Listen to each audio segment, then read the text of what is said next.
Shalom, y'all. Movie here. How's everybody doing today? I hope everybody is doing well, staying safe with this bad weather that's in a lot of places. I know we're under what's called a flood warning.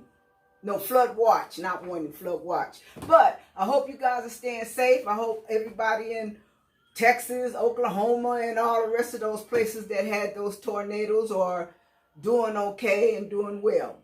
Well, as you can see, you know, everything on here, we're back with another baking video, okay? This time we're going to bake something sweet. We're going to bake, it's called a 4-ingredient banana cake, okay? And it only has 4 ingredients. Now, this particular video, I am dedicating to one of my yard daughters. She goes by the name of Anukia, okay?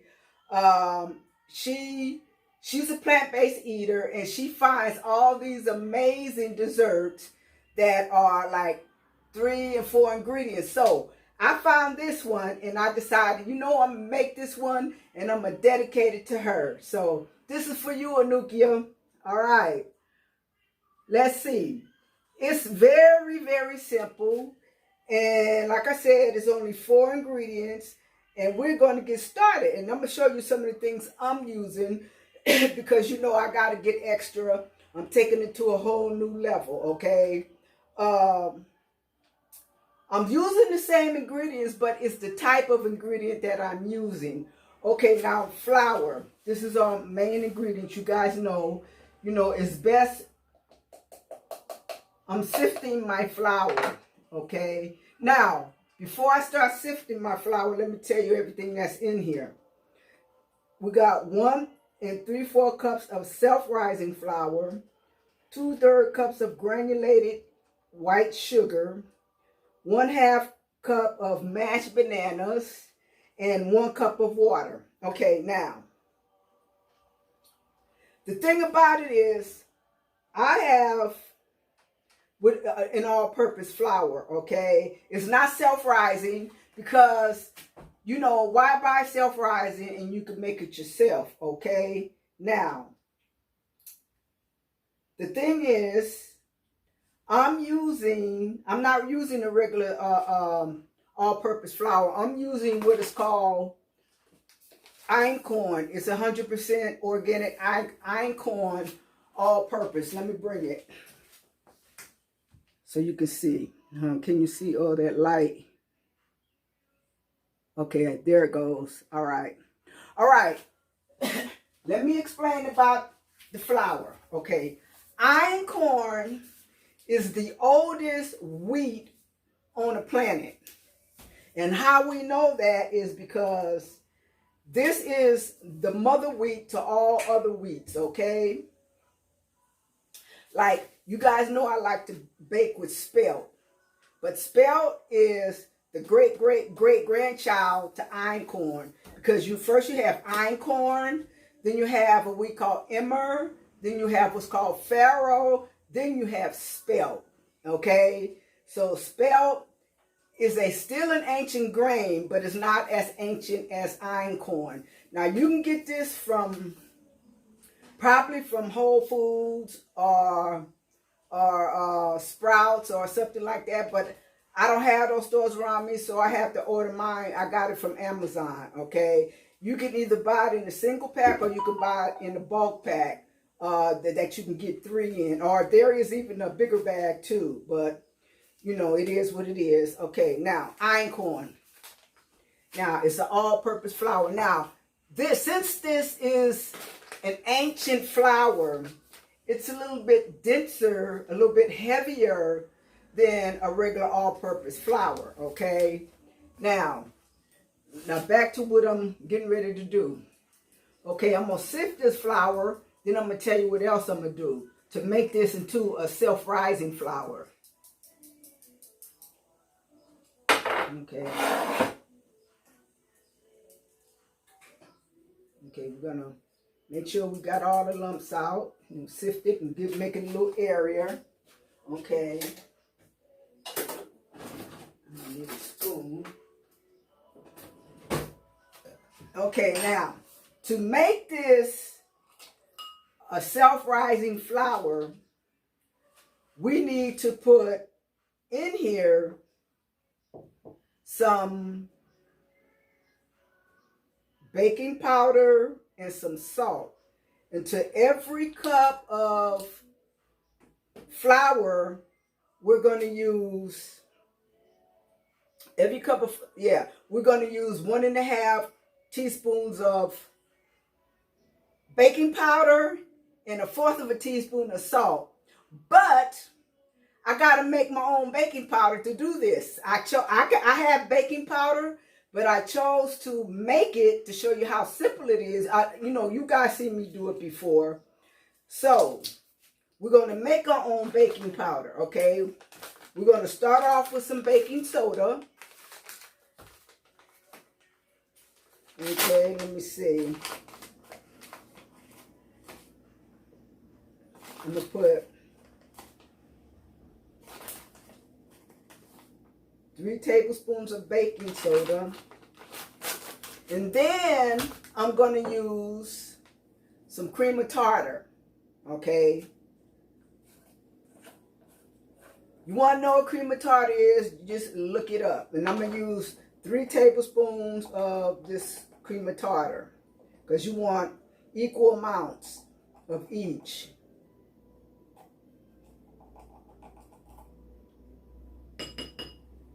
Okay. Now, let me get a fork so I can mix this all up. Okay. We're going to make sure this is mixed up really well. Better yet, let me get a whisk.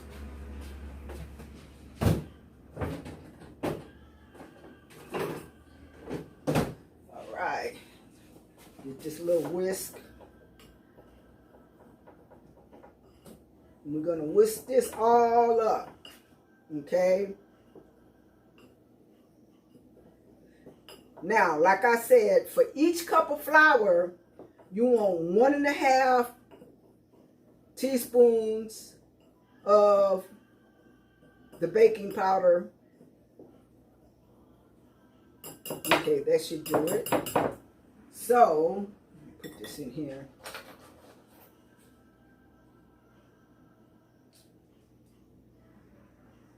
Okay, now,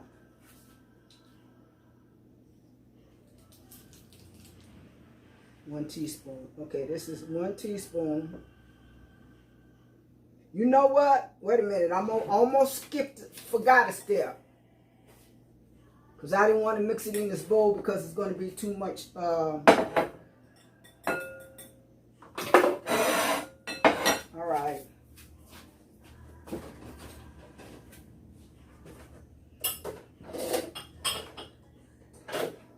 Here's my measuring cup. Is it still over there? What did I do with it?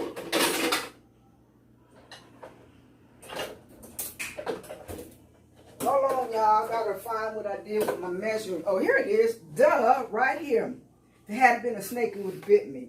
Okay, what I'm gonna do is I'm gonna spoon my flour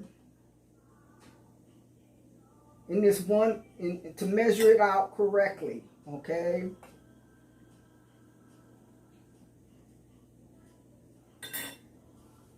Let me get something else too I should have had. I tell you, y'all know me. I always got to walk away from the camera all the time.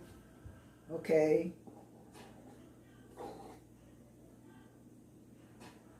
This one. This way you get the correct amount of flour that you need and it's not really heavy. Because sifting makes it light.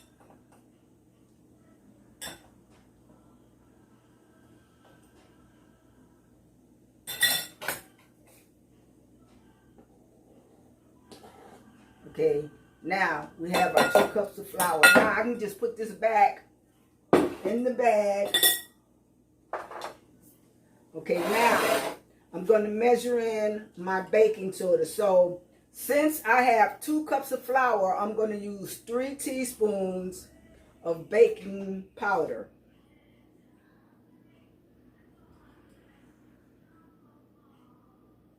2, 3. Okay, and now I'm going to use a half a teaspoon. I don't know what my half a teaspoon is, so I'm going to do 2 1/4.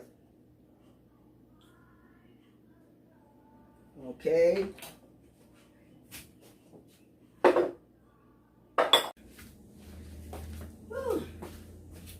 Okay, y'all. I have to start over because the camera died when my phone went off. I had to take off some stuff that was on that I didn't need. Anyway, I was getting ready to add the banana in here because I had already put everything else. Okay, so we're going to add the banana with the water.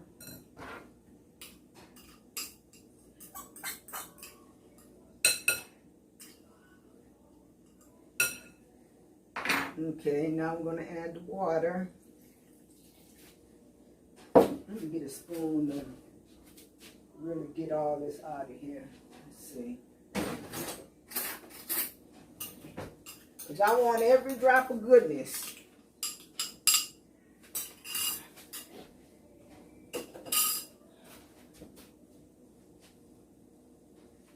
Okay. I'm going to mix this all up.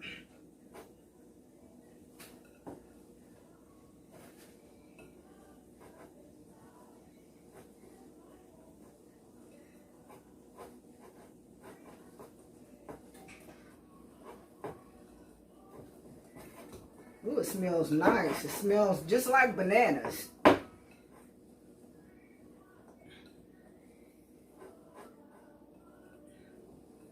Okay, move this stuff out the way, and I'm going to grab the pan.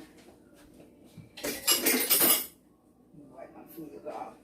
Okay, we have a square, what they call it. It's just a square pan that is lined with some parchment paper. Okay, so we're going to get this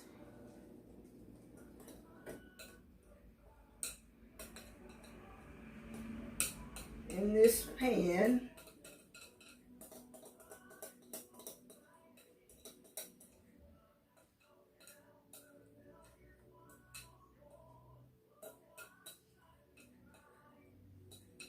There. All right. Keep it from spilling. Okay, you guys, we're going to put this in the oven for 30 to 35 minutes. Let me make sure all my bubbles are out. Yeah, there we go. Yeah, for 30 to 35 minutes. And then, let me put it in.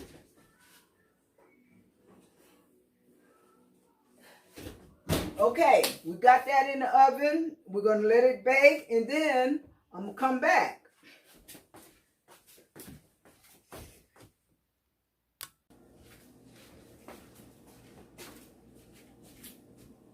Okay, you guys, we're back. I took the cake out of the pan and got it out on the plate, and I cooled it down a little bit.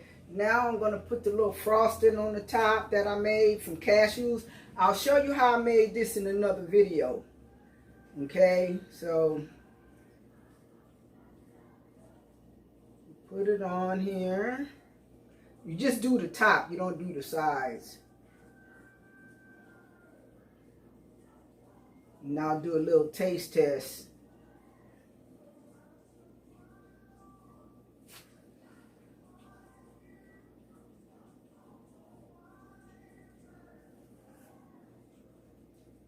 Alright.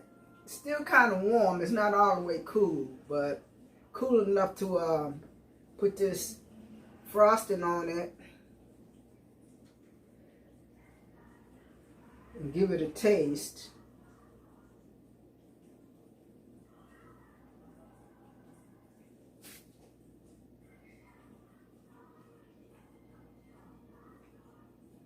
Okay.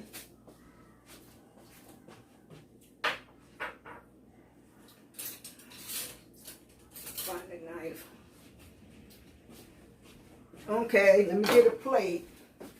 Because I'm only going to get a little piece, but I don't want to make a mess. Okay.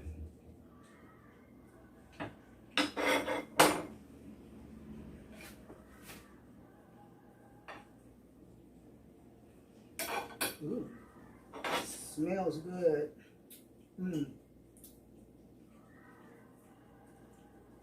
Oh my goodness. This thing is so light. Let me bring it closer so you guys can see. Look how light and airy the inside is. Good.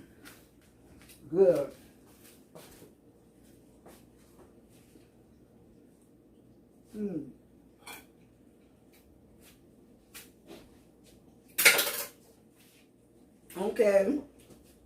4-ingredient banana cake.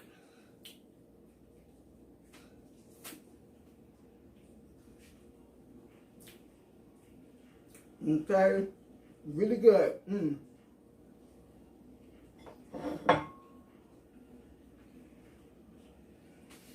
That's good, y'all.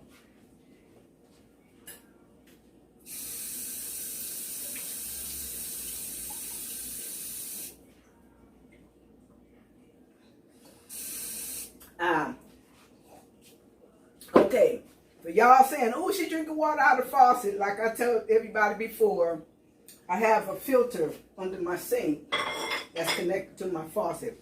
Well, anyway, again, this is good. Give it a try. Anukia, this is for you. Give it a try. Let me know what you think. It's really good. It's really tasty. Okay, so if this is the first time you ever watched any of my videos, I'm going to ask you to subscribe, hit that notification bell, so when I upload content, you'll get your notification.